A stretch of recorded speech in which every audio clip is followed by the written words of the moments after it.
Ladies and gentlemen, welcome back to the Gex Enter the Gecko commentary. And now we're going to start seeing some stage repetition, because Gex 2 does that. Oh, we got a few new tropes, Yeah. but Oh, so they have kind of like Act 2s of different themes? There's like 3, maybe in some cases 4 of the same stage trope. It's just a scaling difficulty, in a sense. Gex 3 does not do that. Gex 3, every level is its own stage trope. There's a fewer levels than there are in Gex 2, but there's also more remotes to collect in every level.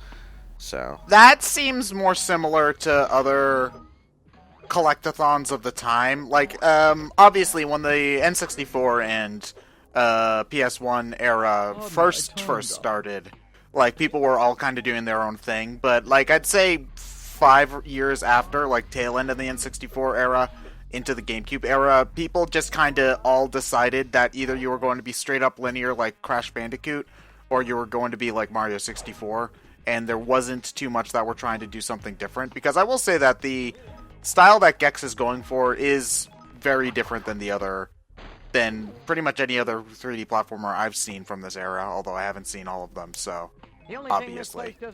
yeah, you haven't played Bubsy yet. Oh, Okay, God. Bubsy doesn't have a style. Bubsy's style didn't get programmed into the game, so...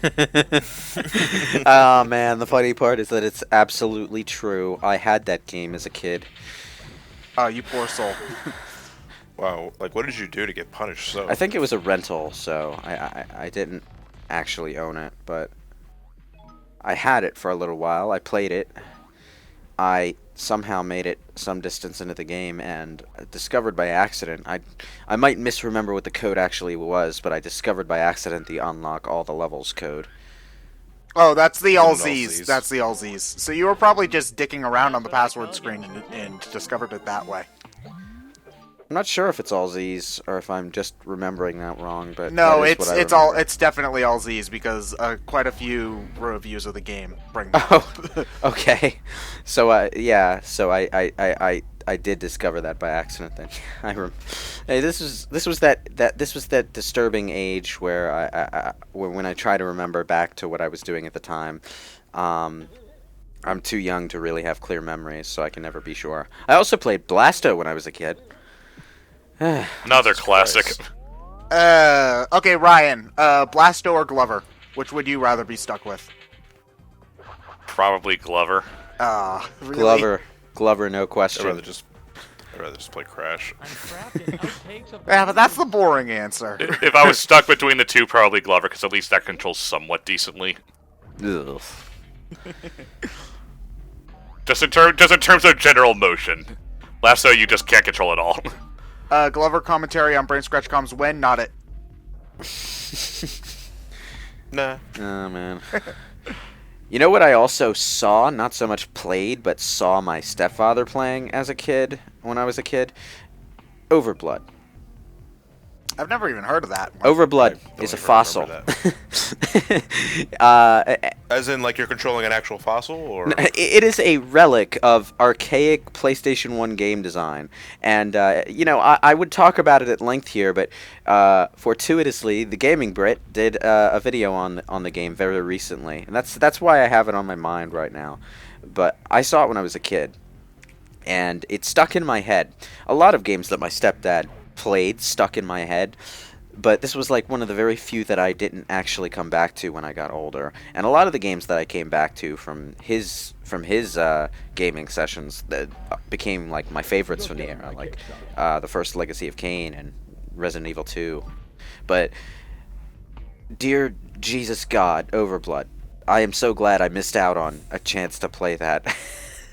You know what that sounds like to me is some like 16-year-olds death metal band that they do with their friends from school in their garage, and it's just like It's Overblood. it's just like they're practicing in the garage, and it's just like, all right, are you ready to be rocked off by Overglove? Honey, can you turn it down? And there, Mom, I'm doing my death metal band. like Skilligan's Island. Overblood. The character you play as in Overblood 2 kind of looks like he could be that guy, but Overblood 2 is like one of the most batshit bonkers sequels I've ever seen in my life. I have no idea how it relates to Overblood 1. Oof. Okay, you know what? I need to look up the box art for this game because it's either going to be It's either going to be everything I hope it to be, or it's going to be immensely disappointing. Well, Overblood 1 is going to be immensely disappointing. Overblood 2's box art, I think, is going to be worth your time. Well, Overblood 1's box art is just a really, really poorly lit photo of a guy standing there, and it looks like he's got no nose. So I actually cannot tell if this is a model of the guy in the game or if it's an actual picture that somebody took. I think it might be his pre-rendered CG model. And then Overblood 2 is just some text over some dark stuff. Oh, really? They don't even show the main character? That's the best part. They show like a weird machine that looks like the Pixar lamp if it was left outside for 50 years. Oh, man. And a keyboard, and that's about it. It's not very exciting. And what about Phalanx? Oh, man. Anyway, computer level. Basically, we're jumping around on a lot of giant Things. computer parts. This doesn't feel as much like a TV-themed stage, though, as it does like, wow, it's the 90s, computers are the coolest thing. No, we're inside a TV. Damn it. Yeah. Which is weird because we had it. This is like the most literal interpretation of like entering a level trope I've ever seen in your life, because you enter every level by entering a TV. And in this one, you're actually inside a TV. Now, this is not what the inside of a 90s television would have looked like. Maybe a 2000s television, but no. Yeah, there's not enough tubes and radiation. Ugh. And sentient computer programs playing against you in computer games. You know what's great about old CRT televisions? How goddamn fucking heavy they are. They all weigh like six goddamn tons. Yeah, we used to have it was a 40-something inch CRT before HD TVs became prevalent, and I remember having to carry that thing from the living room downstairs outside when we got a new HD TV, and it took 4 people. Man, you know, the first television I ever owned was actually one that I pulled out of someone's front lawn garbage, and my dad was all like, "It's not gonna work," and he kept saying that, but it worked. In fact, it worked perfectly. I'm not actually sure why the owners threw it out, because they could have sold it. But yeah, I got a free television when I was a kid. I only had to recruit my brother to carry it around the block. Recruit my brother. There's no way I was gonna carry that thing by myself. It just wasn't gonna happen. TVs were too heavy at the time. It was a nice size little bedroom television too. Yeah, even the CRT that I don't remember how the hell I came across it. The one I used for my Mega Man 6 review weighed like 300 pounds. I mean, and that thing was like barely 20 inches. Oh, man. Anyway. Well, I mean, head inside this level, it makes sense. There's so much shit in here. And there's a gecko running around glowing all sorts of majestic green colors. Did Shadow the Hedgehog take this level as inspiration? Yeah, I was about to bring that up, actually. It's exactly like that one Shadow level. Well, we were commenting on how Gex is edgy, and Shadow wasn't inspired by said edginess. Well, it's kind of a different kind of edgy. Gex is kind of like the, man, your mom doesn't want you to play this kind of game, whereas Shadow's the kid is edgy in the, man, I'm going to write on LiveJournal about how deep my emotional problems are kind of edgy. Ah, damn it. They're both equally amusing, but for different reasons. Yeah. One can actually be intentionally funny. Anyway, well, Gex's design philosophy is, let's just make Nick at Night the platformer. Basically. And maybe throw in a Austin Powers reference somewhere in there. Somewhere every 5 minutes. Just so that we can be contemporary. I'm gonna say, like, Gex loves fucking Austin Powers jokes. They're all over the latter 2 games. Like, they're everywhere. And that's probably a good thing, because Austin Powers is one of the things that people in the year 2017 are going to actually remember. At least I think some they will. Of it, anyway. Yeah. Well, I mean, right? They'll remember the incredibly generalized jokes that Gex makes, at least. Well, this is the time when Austin Powers VHSs were going around like wild, wasn't it? Yeah. Yes. Because International Man of Mystery was 97, The Spy Who Shagged Me was 99. One of the things is, I'm 90% sure that at least half the people who watched Austin Powers had no idea what the James Bond references it was constantly making were. Like, a lot of vagina is obviously a joke about Pussy Galore. And, Random Task is Odd Job. So. And the fact that Austin's wife that he marries at the end of the first movie just immediately dies in the second one is a reference to another movie. Yes. The funny thing about Austin Powers, though, is that because it was so popular, that caused the actual Bond owners in the studio and stuff to actually go back to being serious Bond, because they said, well, okay, we can't be serious anymore, because, we can't be funny anymore, because Austin Powers already did that. Yeah, and doing it better. That's when we got, Daniel Craig. That's when we got Daniel Craig, okay. Because before that we had Pierce Brosnan. I didn't really think Pierce Brosnan was supposed to be funny Bond, though. I've never watched a lot of Bond movies, though. Unintentionally Die Another Day was funny. But. Okay. Man. James Bond is one of those IPs that is tonally all over the fucking map. Like, you have your funny... Well, that's what happens when you keep replacing the goddamn character. Well, you have your... Well, it's not just the actor. The director has some say in this, too. The producers and everything. Like, when they write the script, they have to decide on what kind of tone they're going for. But not even just counting the movies, because, like, okay, you've got several different versions of Bond novels by different authors. The original one, I don't think goes for the humor as much, but... so much as a serious and kind of cynical and frankly offensive tone at times. Then there's Don't forget James Bond Jr., the cartoon. Then there's I don't remember that at all. you got your campy, funny James Bond movies. You got your super serious, heavy action ones. It's like there's something in James Bond for everyone. Well, except feminists, but well, you can't have everything, can you? Well, actually, that's very interesting. Back in the 60s, I believe 60s. I don't remember what year it was, but the Bond girl actually was considered feminist and progressive at a point, because they were open about their sexuality, pretty much. I believe that's how it was. But the entire point of the Bond girl is that was a bad thing for that character in whatever story they're in. Yeah, because they always die. Well, they always end up betraying James. What was it? What was the rule of thumb for Bond's films? First Bond girl dies. Ugh. The second one is Who Lives, or something like that. Yeah, I mean, it Or varies. betray him. It varies from whichever. Oh, I died. Where did he get the flower from? I don't know, or how he had the presence of mind to pull it out. Right. But it's a good thing that I died, because I spawned at a checkpoint that's closer to another remote, so I don't have to go. I love when that way. happens. Yeah, it also respawns the collectibles, so.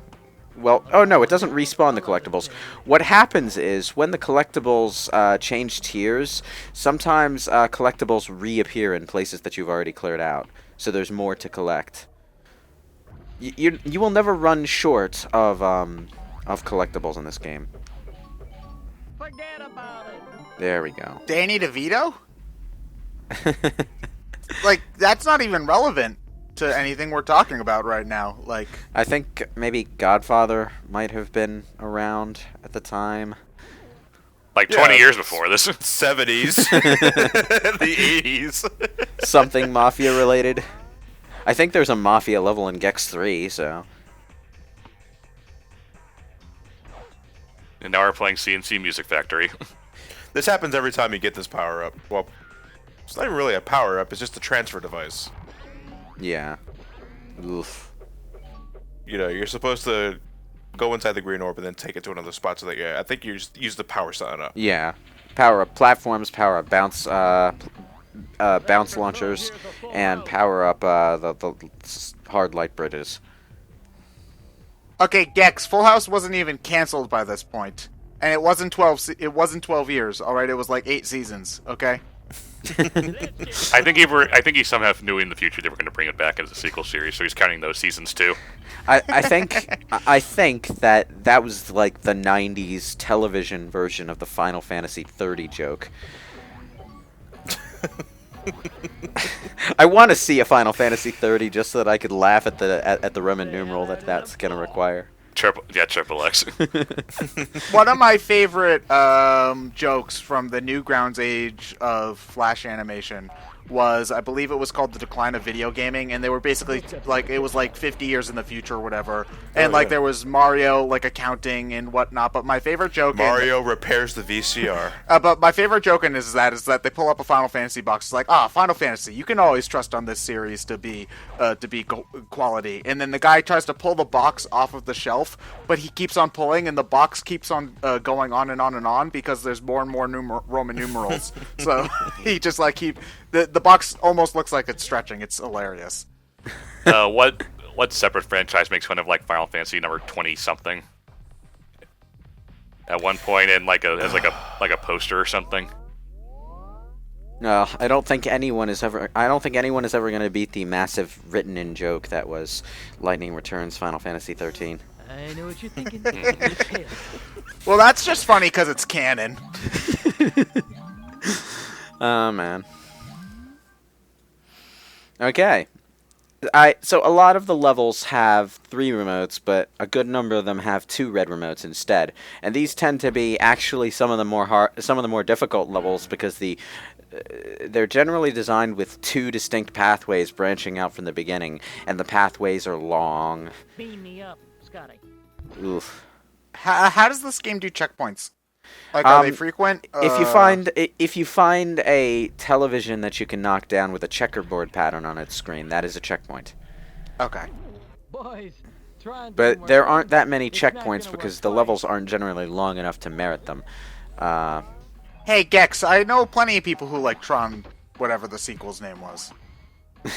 All right? Shut up. Okay, sorry about that.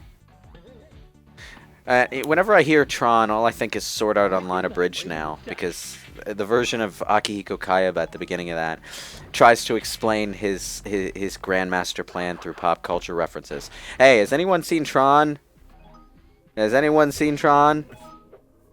No? Oh man, I was really counting on that. And then when nobody gets to the "you die for real" thing, he just shows the scanner's head explosion clip. And they instantly get it. Oh man. Love or hate Sword Art Online, the abridged series is awesome.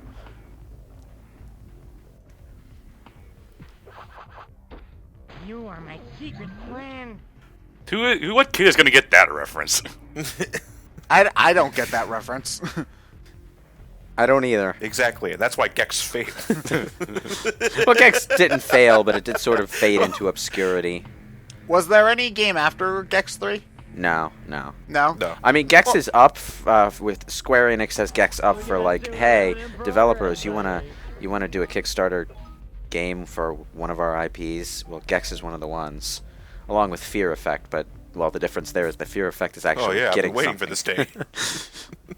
Fear Effect is actually getting something. Gex now. 3 did well, though, didn't it? So I'm Yeah, surprised that... it did well enough, but it was on its way out. People could really sort of tell. So it just had a quiet, successful, play it safe sequel, and well, it just sort of allowed itself to go away, and that's fine.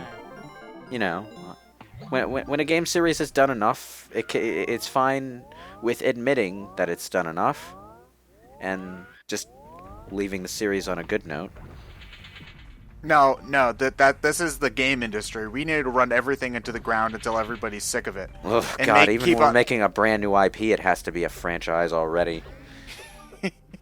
KG. It's like the one thing that I don't like about Horizon Zero Dawn is that the ending, which I spoiled for myself, is very deliberately sequel baity. And it's like, okay, we get it. You put $45 million into this brand new IP with this brand new character, and you did a really good job. But don't get ahead of yourself, will you? Oh, just a sequel bait. Yeah. Wonderful. I mean, the game is excellent. It deserves a sequel, but it kind of feels like you're getting a little high on yourself when you do that. Well, Well, I believe. well, considering that this is the PlayStation 4, it could get a sequel even if it was a game that nobody wanted to have a sequel. I'm looking at you, Knack. I don't think anybody asked for Knack 2, but we have it because this is the world we live in. We don't get Banjo-Kazooie 3, or at least the Banjo-Kazooie 3 we want, but we get Knack 2. Okay. Oh, When did Mac man. the Weasel gonna make a comeback? I would prefer that, to be perfectly honest. I've been trying to jump down to lower platforms, but I kept missing the platforms and bumping into the walls, so I went down a hell of a lot further than I meant to. Ow. I don't know what they were trying to emulate with the variation of themes that play whenever you pick up the green orb. Probably. Because there's like more than one theme that plays. It's almost like you're thinking it's invincibility, but it's not. It just plays some retro 80s synthesized tune. It's unique to this level trope, so they probably just made an original track for it. It helps to have that theme song when you're using a timed power-up, for want of a better word. Yeah, because I know that it's not invincibility, but like with the Mario, actually the one that I think does it best is the Sonic Adventure speed up music, because you know exactly when that song's going to end, and you know exactly how long the speed up is going to last. And this track sort of does that thing where it slowly speeds up as it gets close to the end, so it has that going for it too. Yeah.